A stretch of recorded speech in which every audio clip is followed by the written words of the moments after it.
السلام عليكم. لا تنسوا الإعجاب بالفيديو والاشتراك في القناة تشجيعا لنا لنستمر بنشر المزيد إن شاء الله.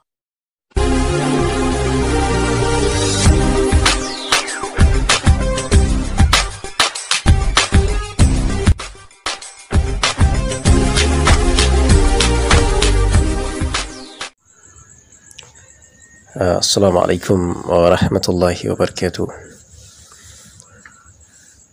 ‘Yan uwa masu alfarma, ‘yan uwa masu albarka, muna ma kowa fatan alkhairi a cikin wannan zaure mai tarin albarka.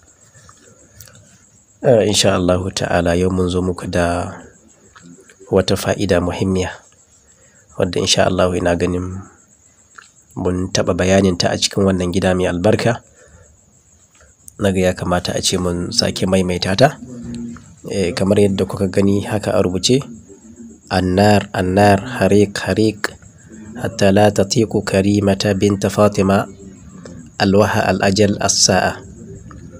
to hakan aka rubuta shi, ma'ana laya biyar kowace rana mutum zai kone ɗaya. To insha Allah wannan mallaka ne kuma mahabba ce mai ƙarfin gaske. Duk wadda ka yi ma wannan aikin insha Allah za ta kasance mai ƙunƙunar zuciya har sai lokacin da ta ganka ko ta ji muryarka. Wannan kuma sirri mujarrabi ne. To kamar yadda aka gani haka, wannan dai ita ce kamar takarda ta farko, wannan ma ta biyu, sai wannan ta uku. To wannan cikon ta hudu ce da ta biyar, wanda ina ganin za mu samu kamar almakashi mu sa haka sai mu tsinke shi domin su zama takardu biyar kenan. Na fatan dai kamar an fahimce mu. Na'am, kamar haka za mu sa almakashi sai mu tsinke takardar.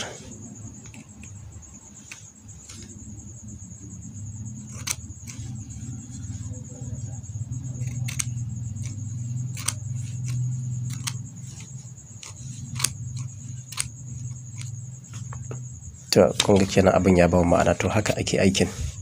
Wannan insha Allah game da mahabba ne mai ƙarfin gaske.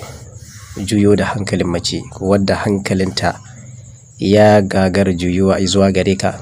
To insha Allah idan mutum yayi wannan aikin kamar yadda aka gani wajen